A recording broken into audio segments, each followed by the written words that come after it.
भूदेव शर्मा की वाइफ हूँ और श्री राम शर्मा की बहू हूँ और रजत शर्मा जिनके सुपुत्र हैं। और मैं रजत शर्मा को एक ही बात कहना चाहूँगी कि जो आपने धोखाधड़ी मेरे साथ की और आपके परिवार ने जो मेरे साथ धोखाधड़ी की है वो आपने इतने लोगों के साथ की है और इतने लोगों की हाय बहुत बुरी होती है। इसलिए आपको ये सोचना चाहिए और अपने गुनाह को कबूल करके और पुलिस वालों के सामने आपको आ जाना चाहिए। जितना जल्दी हो सके आ जाइए, नहीं तो अंजाम बहुत गलत हो सकता है। मैम अभी जो पुलिस मुख्यालय में आप जिनसे मिली है उनका एक्सपीरियंस कैसा रहा आपका, वो बताइए। उनका एक्सपीरियंस मेरा बहुत अच्छा रहा। उन्होंने मेरी बात बहुत अच्छे से सुनी है और उन्होंने इस पे संज्ञान लेने के लिए भी मुझे कहा है। जी, इसके अलावा आप जो आगे की कार्रवाई है उसके लिए आप क्या मांग चाहते हैं? मैं यही मांग चाहती हूँ कि जितना जल्दी हो सके आप पुलिस के सामने आ जाइए और लोगों को राहत देने की कोशिश कीजिए, जिससे इतने लोगों के साथ धोखाधड़ी हुई है। ये सभी लोग पीड़ित हैं, इनकी महिलाएं बहुत ज़्यादा दुखी हैं और इनके साथ जितना हो सके आप इनको इनका पैसा लौटाने की कोशिश कीजिए, क्योंकि गरीब की दुआ बहुत बुरी होती है। धन्यवाद।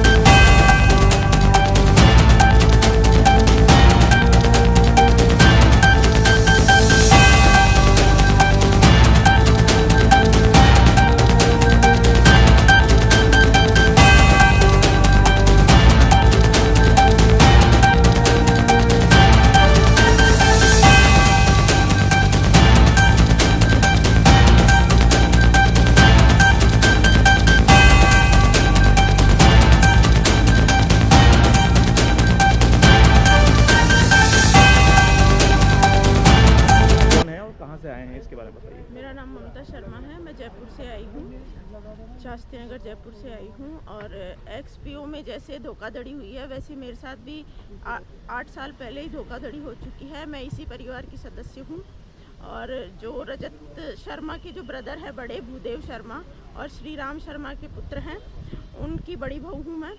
और मेरा विवाह 2018 में हुआ था, 20 फरवरी 2018 को।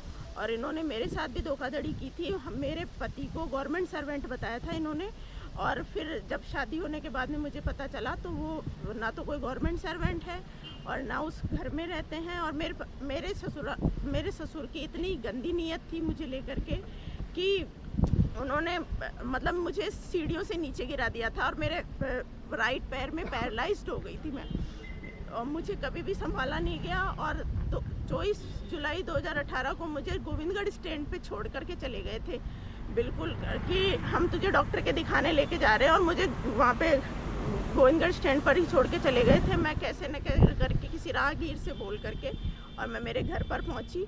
उसके बाद से मेरा किसी ने पूछा भी नहीं, आज दिन तक ना किसी से बात हुई। फ़ोन पर बात करती तो फ़ोन पर मेरे को धमकियाँ देते कि समाज में तेरे को है ना जो ये कर देंगे वो कर देंगे। मेरे पापा है ना जो कैप्टन है, उनके पास तो पिस्टल है तो हम गोली से उड़ा देंगे, हमारे पुलिस की हमारी बहुत जानकारी है, ये सब चीजें कही गई। आपने कानूनी रूप से क्या अभी तक कार्रवाई की? कानूनी रूप से मेरे कोई सहायता नहीं की गई। कानून में मैं गई तो मुझे यही चीज कह के कि नहीं हम कर रहे हैं कार्रवाई, हम कर रहे हैं कार्रवाई, और अभी तक भी मतलब कि आप कानूनी कार्रवाई से संतुष्ट नहीं है। अब आप आगे पुलिस मुख्यालय क्यों आए हैं? आप आगे क्या कार्रवाई चाहते हैं? मेरा ये मानना है कि मैं भी न्याय चाहती हूँ, और जो इतनी बहनों के साथ में, इतने भाइयों के साथ में जो गलत और फ्रॉड हुआ है, उस फ्रॉड का कम से कम कुछ तो कंपनसेशन मिले, भाइयों को कम से कम साथ तो मिले। मैं उस परिवार की सदस्य हूँ तो मेरा भी ये मतलब मेरे साथ धोखाधड़ी हुई कभी किसी के साथ ना हो, इसी वजह से मैं यहाँ पर आई। आप यहाँ पे किन के साथ आए हैं? मैं मेरी सिस्टर के साथ में आई हूँ। आप बाकी लोग भी देख सकते हैं, यहाँ पर काफ़ी सारे एक्सपो के पीड़ित हैं, इन लोगों से बात करते हैं। सर आपके बारे में बताइए। सर मेरा नाम भरतराज शर्मा है और मैं 7 साल से जयपुर का निवासी हूँ, और मुझे इस प्लेटफॉर्म के बारे में बताया गया और बहुत ही अच्छे तरीके से आश्वासन दिया कि ये कोई भी इस तरह की फ्रॉड कंपनी नहीं है। तो आप जिस भी तरीके से लोन वगैरह लेके अगर किसी भी प्रकार से इसमें इन्वेस्ट करते हैं तो आपको एक अच्छा लाभ यहाँ से प्राप्त हो सकता है। तो मैंने भी करीबन 6-7 लाख रुपए का लोन लेके इस कंपनी में डाला था, और उसके 10 से 15 दिन में ही इस कंपनी की कोई भी अपन को इन्फॉर्मेशन नहीं मिल पाई और ना इसकी वेबसाइट के ऊपर से हमारा पैसा विड्रॉ हो पा रहा था। मैं खुद एक मध्यम वर्ग का व्यक्ति हूँ और इतना दुखी हूँ कि मैं अब अपने घर का किराया भी देने में अभी सक्षम आप नहीं यहाँ हूँ। पर जो सभी लोग आए हैं वो क्या चाहते हैं और किस लिए आए हैं वो थोड़ा सा मुझे बताइए। न्याय चाहते हैं, यहाँ किस लिए आए हैं सर आप? न्याय चाहते हैं। न्याय चाहते हैं। कोई पुलिस वाले हमारी सुन रहे नहीं है। आज देखो कितने दिन हो गए, और जो आगे बढ़ता है उसके लिए, जो आगे बढ़ रहा है उसके घर पे पुलिस पहुंच रही है। जी सर, आप बताइए ये आप क्या है आपके हाथ में, आप क्या एप्लीकेशन लेके आए हैं? एप्लीकेशन लेके आए हैं जो जांच जो चल रही थी, जो आईपीएस जो सीएम सिटी भरतपुर लग रहे थे पहले पंकज यादव जी, वो उनको लेके हम यहाँ आए हुए हैं कि उनके लिए एप्लीकेशन देनी है कि हमें हमारी जो जांच है वो आईपीएस पंकज यादव जी से करवाएं। जी सर, धन्यवाद।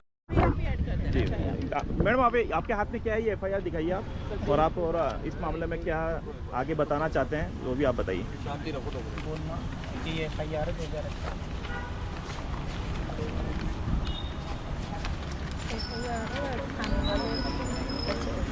ये एफआईआर है जिसके नंबर 0095 है, और मेरे जो पति हैं भूदेव शर्मा, श्री राम शर्मा जी के पुत्र, वो भी एक्सपीओ में ही कार्यरत हैं और विद्याधर नगर में उन्होंने बहुत दिनों तक काम किया है, ऐसा मुझे सुनने में आया। ये सभी एक्सपो पीड़ित व्यक्ति इस वक्त ज्ञापन देने के लिए पुलिस मुख्यालय के बाहर आए हुए हैं, आप देख सकते हैं, और आगे की कार्रवाई के लिए जो है ये आगे पुलिस मुख्यालय में अपना बात रखेंगे। मैं इस वक्त पुलिस मुख्यालय में आया हुआ हूँ, आप देख सकते हैं यहाँ पे राजस्थान का ये पुलिस मुख्यालय है, जहाँ पर मेरे साथ 50 से ज़्यादा लोग आए हुए हैं अलग अलग जगहों से, राजस्थान से, गुजरात से, अहमदाबाद से, कर्नाटक से, सभी जगह से लोग आए हैं। सभी लोगों की एक ही मांग है कि रजत शर्मा जिस तरह से कैमरे के सामने आकर के टेलीग्राम मीटिंग में इस तरह से एक्सपो के आगे भविष्य में विड्रॉल होने की संभावना के ऊपर बात करते हैं, तो उनसे हमारा एक ही निवेदन है कि ये सभी पीड़ित व्यक्ति ये चाहते हैं कि आप जो हैं वो पुलिस के सामने आएँ, अपना सरेंडर करें और अपनी बात रखें। इस तरह से विदेश में बैठ करके अपनी बात रखने का कोई औचित्य नहीं है। ये सभी व्यक्ति यहाँ पे पुलिस मुख्यालय इसलिए भी आए हैं कि जो इन्वेस्टिगेशन ऑफिसर पंकज यादव जी जो हैं, जिनका ट्रांसफ़र हो चुका है, उनसे हमारा पुलिस मुख्यालय में हमने ज्ञापन यही दिया है कि इन्वेस्टिगेशन ऑफिसर पंकज यादव जी दोबारा जो हैं वो वापस से हमारे इन्वेस्टिगेशन को प्रोसीड करें, क्योंकि अब जो पीड़ित हैं, जो पिछले 3 महीने से इनके गुमराह होने की वजह से एफआईआर दर्ज नहीं करवा रहे थे, उन लोग सब आकर के अब पुलिस में और अन्य माध्यम से, कोर्ट के माध्यम से एफआईआर दर्ज करा रहे हैं। वे सभी व्यक्ति जो हैं वो अब जो उन सबकी जो पास जो सबूत हैं और जो उनके पास जो इन्वेस्टिगेशन के लिए जो प्रमाण है, वो सब प्रमाण के लिए हम चाहते हैं कि इन्वेस्टिगेशन ऑफिसर वही हों जो पहले यहाँ पर काम कर रहे थे, या इस इन्वेस्टिगेशन में जो फर्स्ट चार्जशीट जो 100 मीटर संज्ञान की सबमिट की है जिन्होंने, उन्हीं से हम चाहते हैं कि आगे की कार्रवाई भी हो। इसी के साथ हमने एसआईटी के गठन की भी मांग की है कि एसआईटी जो है वो अलग अलग एफआईआर्स को क्लब करके एक साथ सुनवाई करे, और साथ ही साथ हमने ये भी इनसे मांग की है हमारे एसपी साहब से, जो कि साइबर क्राइम के सुप्रीम हैं, अपने पुलिस मुख्यालय में बैठते हैं, उन्होंने हमें काफ़ी 1-1.5 घंटे तक सुना और हमारी बात को समझा, और वहाँ पे हमने उनसे ये भी निवेदन किया कि जो लोग एफआईआर कराने जा रहे हैं, जिनकी सुनवाई नहीं हो रही है, उन्हें भी थानों को ये निर्देश दिया जाए कि एक्सपो पीड़ित संघर्ष समिति की ओर से जो भी एफआईआर दर्ज कराने के लिए पीड़ित आते हैं, उनकी एफआईआर दर्ज की जाए। इसी के साथ बाकी जो जितने भी जो एफआईआर दर्ज हो रही है, उन सबके आरोपियों को पहचान कर, पूछताछ कर, उनको संबंधित जो भी उनके प्रकरण है उस मामले में उनको उनकी संपत्ति को और उनको बयान के लिए न्यायालय में या हर प्रकरण के मामले में उनके ऊपर कानूनी कार्रवाई। नमस्कार, मेरा नाम भरतराज शर्मा है और मैं एक xpo.ru नामक कंपनी से पीड़ित हूँ, और हम लोग कई महीनों से प्रयास कर रहे हैं और हमारी कोई भी कार्रवाई नहीं हो पा रही है। इसी सिलसिले से हम यहाँ पुलिस मुख्यालय आए हैं और हम कुछ ना कुछ कार्रवाई करने की कोशिश कर रहे हैं। हमने हमारे साइड से जो भी कुछ हो सकता है वो सारी हमने डिटेल्स यहाँ प्रोवाइड करी है, और यहाँ पे डीआईजी साहब से भी मिलके हमने ये उनके सामने प्रस्ताव रखा है कि हम सब की एफआईआर थानों में दर्ज कराई जाए। तो मेरा यहाँ के जितने भी अधिकारी हैं उनसे निवेदन है, कृपया करके थानों के अंदर हम लोगों